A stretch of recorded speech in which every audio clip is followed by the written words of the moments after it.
All right, it's Frozen 4 time here with Johnny Lazarus today to dive into the 2025 edition of the tournament. Johnny, what's going on, man? How are you? What's up, Nick? Good to be here. College hockey, NCAA tournament, best time of year. Spring is sprung, and yeah, I'm fired up. It's gonna be a big week of puck.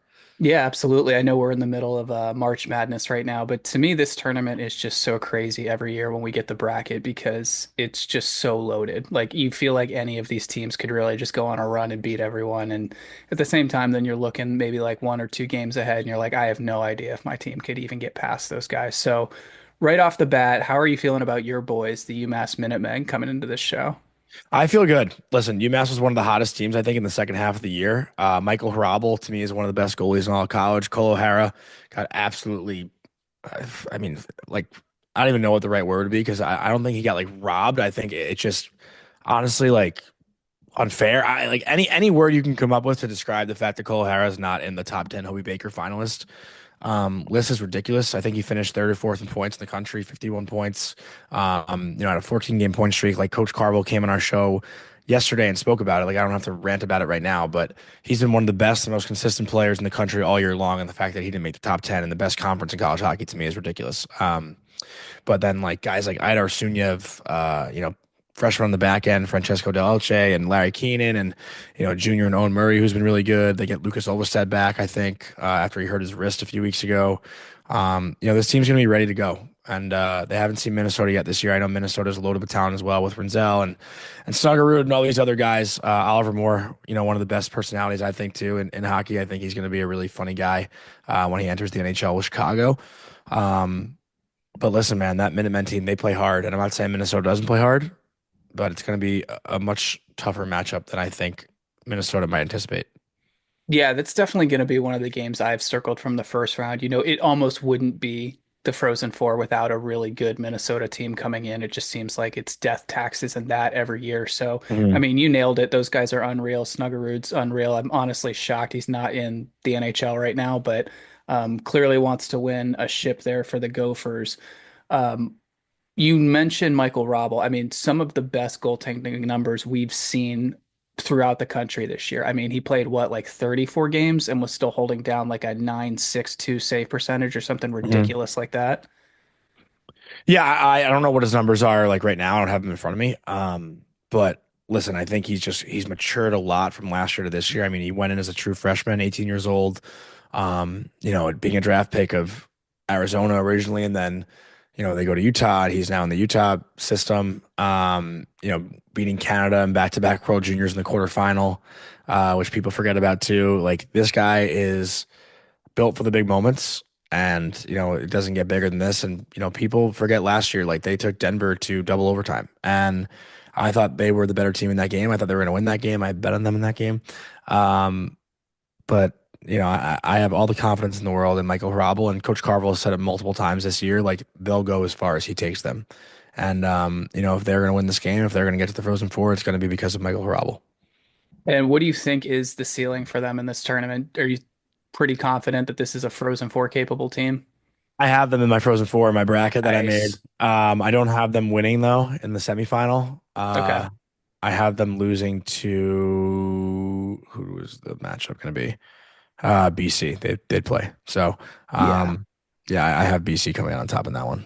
Yeah, unfortunately, all roads from that side of the bracket kind of do point to BC. So let's go ahead and Mhm. dive into them a little bit. I mean, obviously, the big news is going to be Ryan Leonard. They're loaded on the back end. They've got a great goaltending setup with Jacob Fowler. I mean, James Hagan's.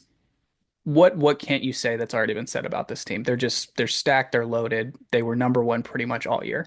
And they have the chip on their shoulder from last year, Right. right? I think that's a big thing. And obviously they fell short in the Hockey East playoffs too, uh, which could almost end up being beneficial. Um, the adversity has now hit them. Where Yeah. last year I don't think they ran into it until the very end. So yeah, listen, I mean, anyone who pays attention to college hockey knows what BC is and how good they are. And they're obviously the team to beat. So the Bentley game, no discredit to Bentley. Huge congrats to them on getting to their first NCAA tournament. They deserve it. They had a great year. They built a great rink there. They've really uplifted their program over the past 10 years. Great school outside of Boston as well. but I don't think they stand a chance in this game. Um, Probably not.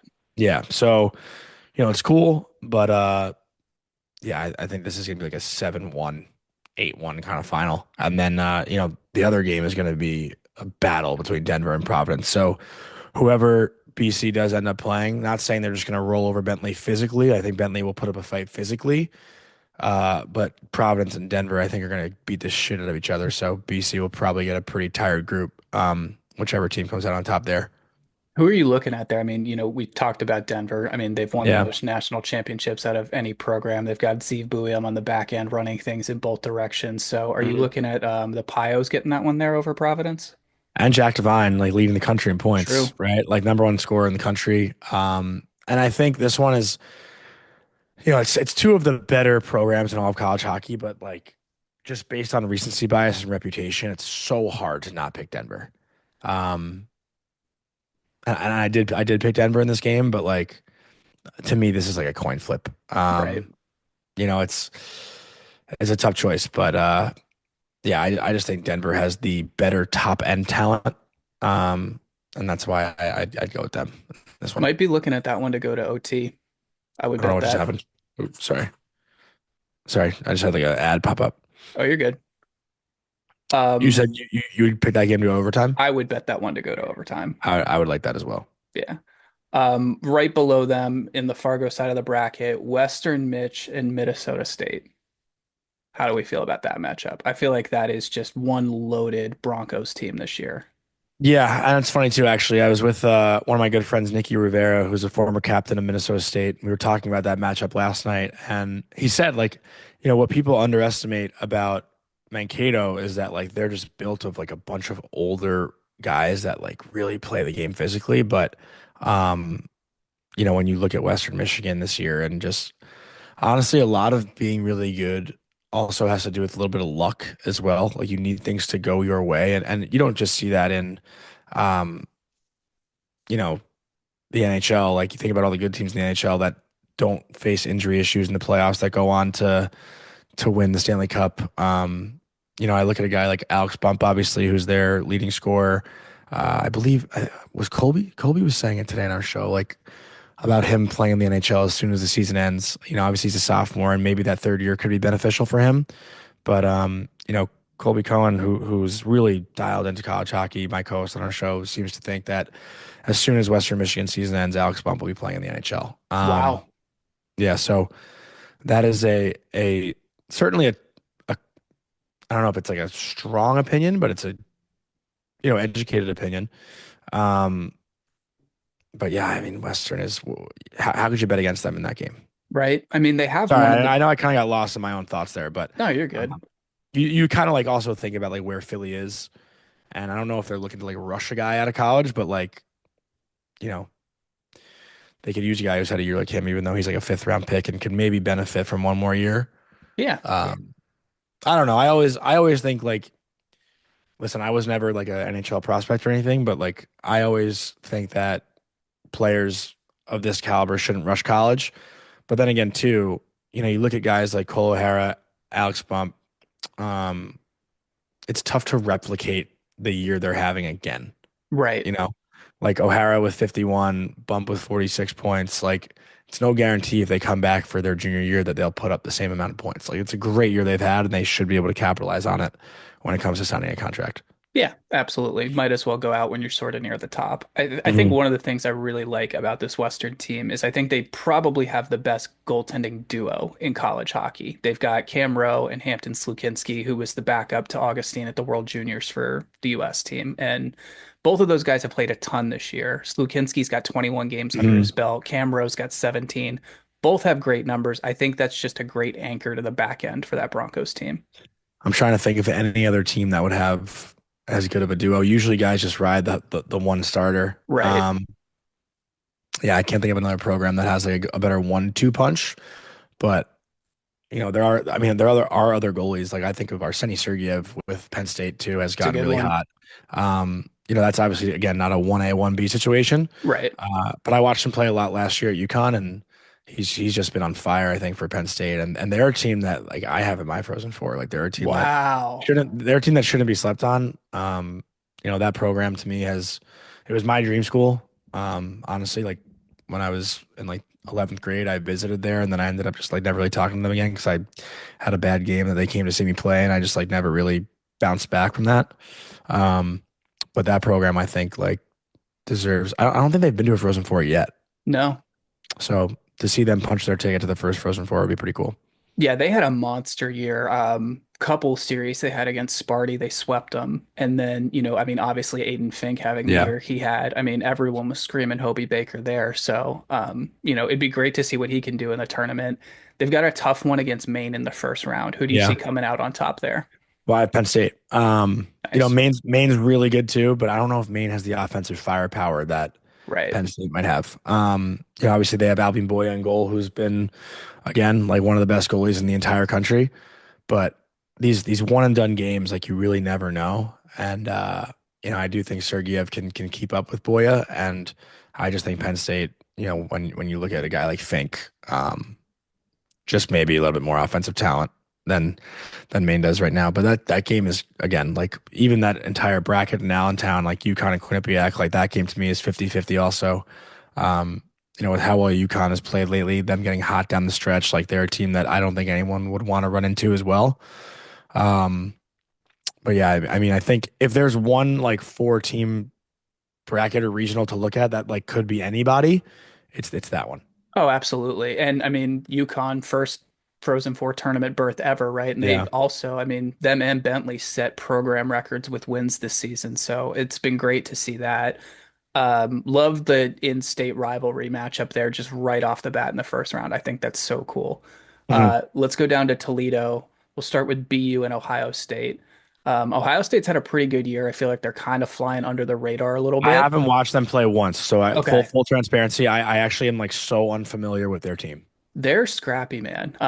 Gunnar Wolfontaine is unreal. That's their big Hmm. offensive threat. Great goaltending, great defense. I mean, took Sparty to double overtime in the Big Ten championship game. They never really let that game get out of control, tied it up late, and honestly had multiple chances to win it in overtime and might have gotten a little bit of a gift with some of the officiating there. But, it is what it is. They beat Sparty a couple times this year. They look really good. I think they're dangerous. I just don't know if they can hang with BU.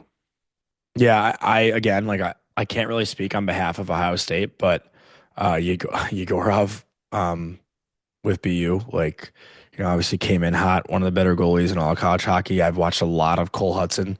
The game that I called BU versus UMass, Cole Hudson took over in the third period, scored two goals, tying goal, winning goal, or maybe the go ahead goal. I don't know if it was actually the game winning goal. Um, but he is unbelievable and so fun to watch. And then Cole Eiserman is electric up front. And they have a great captain in Shane LeChance, who I just had the chance to interview not too long ago. And obviously, what's Jay Pendoff like 2 for 2 in his years behind the bench going to the Just Frozen Four. about. So, they're a team that's going to be a tough out as well. I think BU wins that game though. I actually think BU wins that regional. I think they're going to upset Michigan State. Oh, wow. Well, I don't like hearing that as a Spartan Yeah, fan, but yeah. yeah, let's go ahead with Sparty and Cornell. Do you think Green can take down Big Red? Yeah, Cornell plays really hard. And it's Coach Schaefer's last year too, so they have a lot to play for. He's been there for I think 30 years, maybe even more. But like one of the more legendary coaches in college hockey, so I'm sure that's like an emotional game for them as well. But Michigan State, one of my former assistant coaches, Jared DeMichael, is the coach there, and they've redone that rink, Mun Arena. They've really done a great job recruiting younger players too. Liv Shunov last year obviously goes second overall, which is huge for them. I think that's obviously the highest draft pick they've had in program history. And then Isaac Howard, the year he's had this year for them, Trey Augustine in goal. I mean, they're a fun group to watch. Obviously coming off a big win as well. They won in overtime. Who they beat in the Big Ten final again? Ohio State. It was Ohio State. Yeah. You said that probably. Uh, but yeah, I think Michigan State wins that game. I hope so. They had a tough opening round matchup against Western last year where they went down 2 goals. They battled back, took it to overtime, and got it done. But definitely a game I think they need to be defensively sound in. Obviously, you mentioned Augustine. That's a great anchor to have back there. Mhm. I think Pat Geary's had a great year defensively. I loved what he's been doing physically in these big games, against your Ohio States, against your Michigans. I mean, he was just an absolute wrecking ball at the Duel in the D they had at the Little Caesars Arena in Detroit. So that was a great game to watch this year. I definitely think they're a Frozen Four team. I have them in my Frozen Four. I might have them getting to the national championship game, running into Boston College, Mhm. who I think last time, you got to find somewhere to pick an upset. I feel like yeah, because these hockey like hockey especially is a sport like where you never know what the hell could happen. right. And to me, I just think BU and Yegorov in goal. Like I know Augustine is obviously one of the best in college hockey. I just something about BU, like I don't know. They're I don't know. I think they can pull it off. They're definitely winners. I feel like that's a good way to put it. That team is made up of winners. And I mean, you mentioned the guys from the World Junior team that have already gone and done something like that. So I think they've Yeah. got the attitude to do it. Even I'm, Quinn Hudson too, like doesn't get yeah, enough love. he had a great year. I'm delusionally trying to talk myself into Sparty winning a national championship because the last time Mhm. they did it against BC. Mm. History sometimes repeats itself. Right? That would be nice, but Yeah. wishful thinking. So that's pretty much the first round. We mentioned here and there Hobey Baker a little bit. Who do you have as sort of like your front runner and then maybe a dark horse? I mean, I think they're just gonna give it to Ryan Leonard. Um, Seems like it. yeah, like 29 goals. You know, he should hit 30. Um, the name, like I think a lot of the Hobey Baker selection also has to do with like the, for lack of a better term, like clout, right? Yeah, Like Ryan Leonard probably has the best chance of like having the best NHL career of everyone in college right now. probably. Um, and that goes a long way too. But like you can't knock what he's done. I just think to me, like he's surrounded by so many other talented players, and that's why like I have such passion for Cole O'Hara, like deserving it. Yeah. Not that he's not surrounded by other good players, but like he was so clearly far and above everyone else on his team this year and really carried UMass in the second half of the season. Like they're not here without him. Yeah. Um, and I think that's so important when it comes to giving out this award that it's a shame that his name isn't up there. But I mean I do think it's Ryan Leonard. Like it's so hard not to give it to him. And I think Isaac Howard deserves some recognition too. Um, similar situation to O'Hara. Like he's surrounded by good players, but like is so far and above like the most talented one this year. And I think he scored so many big goals, like 25 plus goals. I don't know his exact number, but I know it's north of 25. Um, and the swagger that kid has too, like Oh, unbelievable. So I mean, if the award was for swagger alone, he would have won this thing last year. yeah, I guess one name too that I haven't watched a lot, but I've seen a lot of Islander fans posting about him is this McClinsky from Holy Cross. Okay. Um, I didn't watch a single Holy Cross game, Me neither. admittedly, just because like, listen, I played in the Atlantic Conference, like, and I know that, and people shit on it. Like, it deserves a lot more credit than it gets. Like, one of my roommates, Joey Duzak, my junior year, I think he put up like 50 plus points. He signed an NHL contract with Toronto. Like, he was unbelievable and played that way against like the bigger teams too. Like, he was unreal against Ohio State. Like, every tough game we had, he was the one that stood out. And I think he got knocked for just playing in the Atlantic and putting up a lot of points because the Atlantic is very disrespected.